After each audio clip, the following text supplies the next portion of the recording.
What is the right franchising strategy? Hello, this is Jonathan Mays, editor-in-chief of Restaurant Business.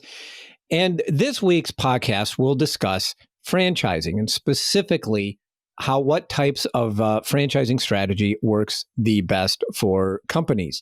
The number of strategies in franchising is as varied as the companies themselves. Some operate company stores, others don't. Some target small operators. Others are focused on really large operators. And then there are many of them in between. And then there's the issue of whether they're locally owned or not, or part of large companies. To talk about these and many other questions in the restaurant franchising space, I have with me Sean Thompson. He is the Vice President of IT with Freddy's. Sean, welcome to the podcast. Thank you for having me. Glad to be here. How are things at Freddy's? Oh, we're going great. I mean, starting off the year, it's cold outside, so that's never great for the dessert market. But everyone wants warm Steakburgers, warm fries, warm cheese curds. So that at the end of the day, it's still wintertime and we all still want to just cozy up. So It's working out well for us. It was -19 when I woke up this morning. And no, I did not get frozen custard. No, yeah, I can't blame you. As much as I want to drive those sales, I can't look at that in good conscience and go, yes, that's what you want to wake up with. So I wanted you on the podcast to sort of resurrect a discussion we were having on the social media. And it's really based on this idea of local ownership and franchising, right? Now, I generally tend to believe that franchising works best, when you do have local owners or people who, relatively small organizations, people who are in their stores all the time. It's kind of what franchising is about. But I also say, there are really good operators who have multi-billion-dollar operations, and there are terrible operators that have one unit. So it just spans again. So this idea that everybody's local is always kind of a misnomer to me. Franchising, I mean, you have absolutely not. My point of the whole thing is this: there's this misnomer that franchising by its nature is, that the money in at your local restaurant is locally owned. And that's not necessarily true. It very well could be. And in many cases it is. But a lot of times you absolutely have no idea where that operator is at, right. No matter what. And so this is what's your thoughts on this? What to me works first off, I mean, what's your thoughts on local versus absentee ownership? So when I, long before I started working at Freddy's, I was still just a food nerd, right? So I grew up eating at those small, non-franchise mom and pop locations here in Wichita. Great, Vietnamese and Mediterranean foods and things like that, where the kids are working the tables, things like that. True micro family ownership. But as I've grown into this role at Freddy's, we've seen it, like you've said, all across the board. And I think there is something to be said that no matter how far away ownership gets, so we do have franchisees that own in markets that aren't, necessarily where they hang their hat at the end of the day. But they've empowered that multi-unit manager level to where there are people that are close to that actual market to where there is a guaranteed local impact. I think there's still some kind of connection. Also growing up here in Wichita, this is where Pizza Hut started. And one of my early clients that I had was a franchisee that had locations out in Pennsylvania, rural Pennsylvania somewhere. And as a 19-year-old kid, that blew my mind that I was working on these computers in this office in, suburbia Wichita, where they were running these Pizza Huts out in Pennsylvania, and asking them, I was like, well, wait, do you go out there? And they're like, oh no, there's some of our restaurants they had never even been to. And that disconnect didn't make sense. But where I've seen it evolve in time and space is that now, again, you have that ability to place people in those markets that are there, even if the ownership is further and further away. Does it like financial incentive? Do you think that? I mean, it's always. I think that the idea is that the person in that store has like a financial incentive to make sure that that store operates. Does that put it if if I'm a franchisee and look, I have my operation in, I live in Minnesota, and so maybe I have a bunch of stores in Kansas. Would it make more sense for me to ensure that, to give that multi-unit manager some, essentially a bonus that is tied into the financial performance of the restaurants? That's something we've seen work. I see it work with, friends of mine that are in the industry where they have even down to that restaurant manager, having those incentives, having those bonuses. But then I kind of put on my, my data geek hat. I start to think, it's like, well, are you making sure you're incentivizing the right things? And so then it comes down to the brand culture and what the brand is doing and how they treat, team members down from the hotline all the way up to those franchise ownerships, so that it doesn't just become a numbers game, right? It's not like you only get paid if your food cost is exactly this, and then it only drives that specific action. It's no, the real benefit is, are you doing the local marketing? Are you doing the things that we say are core to our culture and to our brand? And when those are incentivized, then you do get that local connection, but then you also get the financial thing that, you put those two together, that's success, right? That's why any of us go to work, right? We enjoyed what we did and we also got paid. Mm-hmm. Right. What about what is your typical at Freddy's? What's the typical size of a franchisee? The typical size is non-typical. It's that old story of, right, like where they got the average size of all pilots and then the seats fit none of them. So we have them down to the smallest unit operators where, they're 1, 2 growing up, to be that 6, 7, 8, 9. And then we have a couple absolutely large operators that are spread from Arizona to Atlanta up. They have locations here in rural Kansas as well. But every single one of them breaks down into that kind of that multi-unit manager level, to where I can point to any couple of restaurants and go like, all right, there's one person right there that I know is actively managing, those 4 or 5. So that way that size it doesn't really matter as much. So it works out all the which way. Right. So you have it's a pretty wide ranging group of franchisees, and it's really dependent upon, how is it dependent upon? Is it dependent on their performance, or do you just have some, or is it dependent on who the operator is, or how does that work? Yeah, it's dependent on the performance on the operator, but really it's dependent on them. Our job as a franchisor is to make sure that we've put the tools in place that allow them to be profitable in this business venture. And from there, it's then giving them the options to say, okay, how much deeper, how much do we want to invest? If, we have a franchisor, we're a franchisor. If we have a franchisee who says, at 6 units, that's my sweet spot. That's where I like to operate. And they're running those 6 units well, and they're making money. Everyone's happy. We're not sitting there going like, well, you really should get, double that. Whereas if you have a group that's growing, and they say, nope, we've got the resources, we've got the plan, we've got the financial capital, they've got all those pieces, then we say, let's go. Let's take that action and run with it. Mm-hmm. So it's listening to those actual people that know their business, that know what's going on. And then that's, I think, one of our advantages is that we have that range to where we're able to listen to the franchisee who has, 1 location in New Jersey and he's growing that to get to a second location, and the franchisee that has, 60 plus locations, and listening to them both to understand, oh, hey, the impact of this decision is going to hit those 2 differently, so that we know exactly what we're driving. We can keep that, what I said earlier, that focus of profitability for those franchisees in focus. And again, then that trickles down to the manager, to the restaurant, to the performance. It kind of all just comes together from there. Mm-hmm. Now, do you do development agreements or not?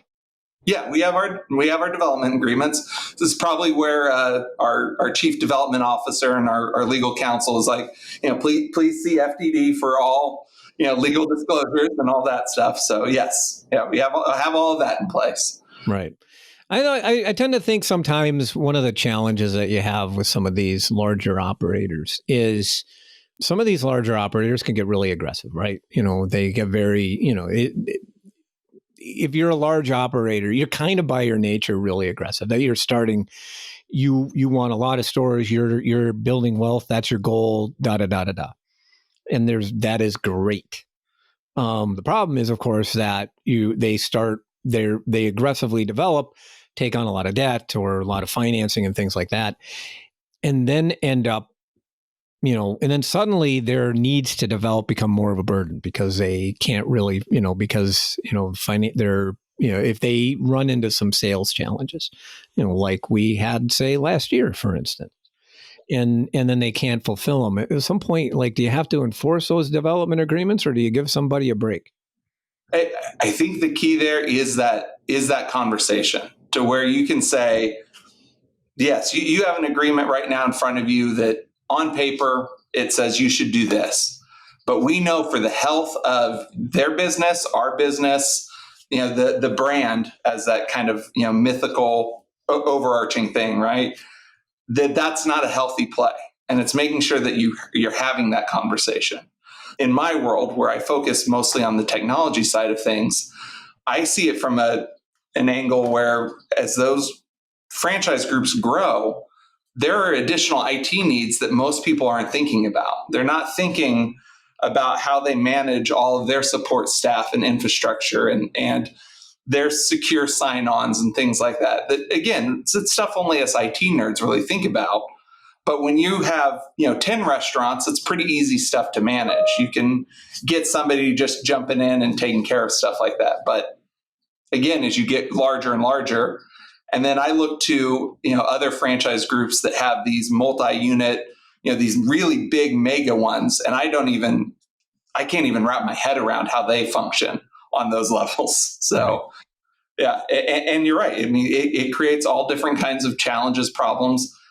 But I mean, there's still some opportunities in there. I mean, when you have a franchise group that's that large, at some point they did something right. And there's definitely something to be learned from a group that's managed to get to that place. Yeah. Yeah. The one that, like, I always think about this, when I think about this topic, and the person I always think about is Greg Flynn at Flynn Restaurant Group, right? World's largest franchisee. It's a $5 billion organization. It is now in 2 countries. And operates, more than one industry. Actually three: hotels, restaurants, and fitness. By the way, never get into a fitness franchise. That's my personal rule. If anyone ever asked me, "Hey, what franchise would you buy?" Not fitness would probably be my first answer. But anyway, it seems to be working out really well for him. He operates with a very specific idea in mind, and what he calls it is federal versus state. And so the organization is actually broken up into smaller pieces, and the heads, and the people who manage each individual business have certain authority to do certain things, and the only thing, and they have very few rules that go for everybody. And with the idea is that, and then everybody has a, they get a benefit, they get some profit benefit. So based on the performance of the store, they get some of that. But they also have a lot of local flexibility. The GM at your local Applebee's, for instance, would have a certain amount of flexibility. But like one of the rules that they have is that when there's a problem, you have to fix it immediately. So if you have a ripped seat in your, you have a ripped booth seat, for instance, you have to fix that now. You can't wait until you can get a benefit from buying 10 of them, for instance, as one example he gave me. And the idea is that you still have some of that local control. You still have an operation set up to give some local operators a lot of flexibility and to give them a benefit for when their store performs well or when their group performs well. And it kind of works like that.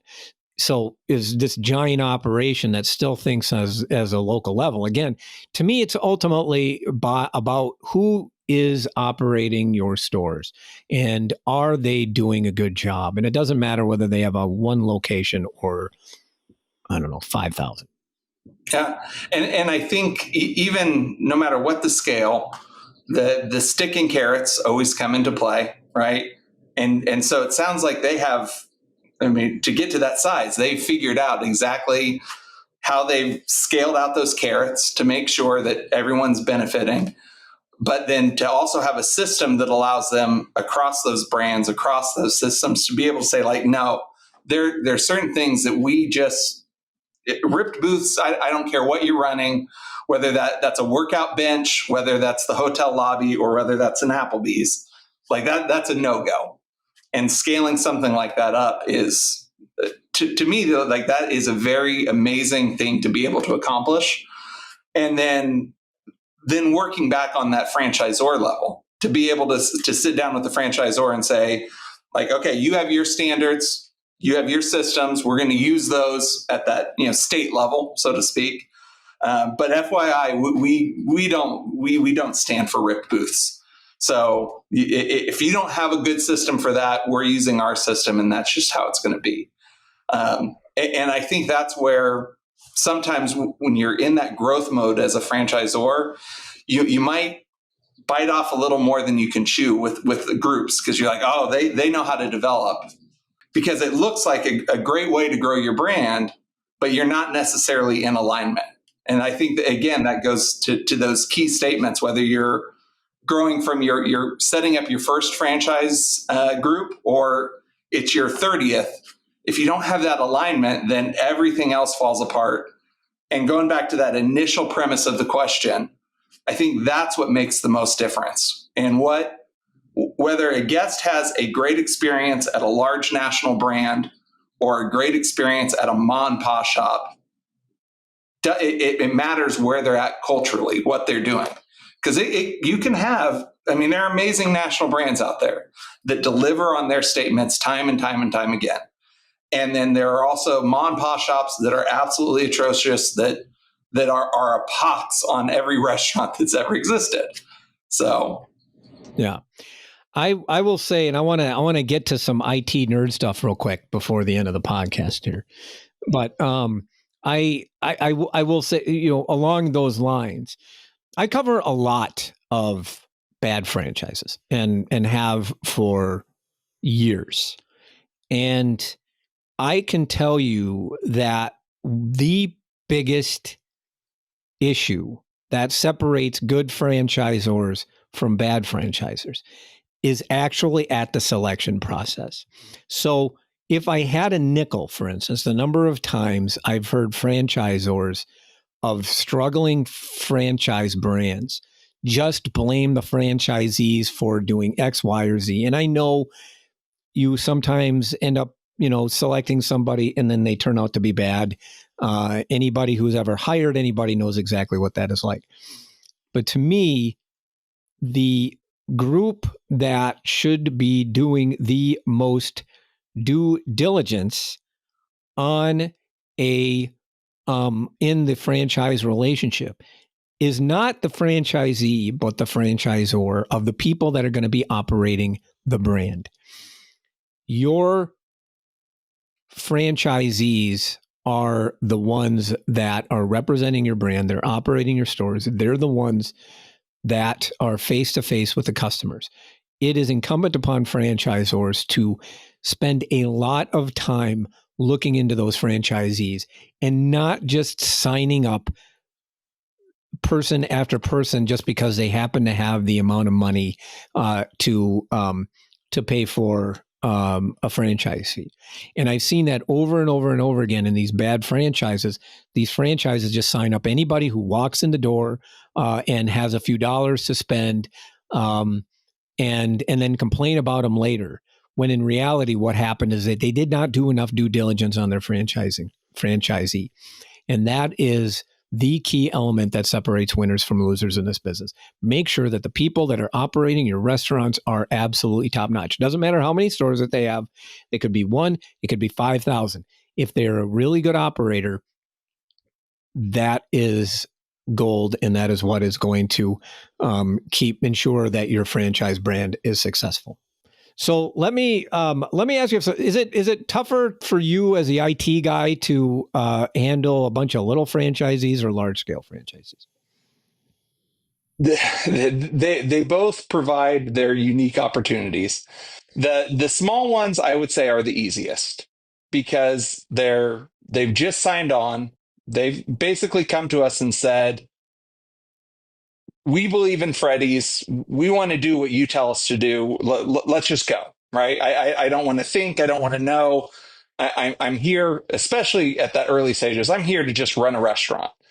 And so we represent the tech in such a way it's like, good. You don't have to worry about your credit card processor, your PCI compliance, those type of things.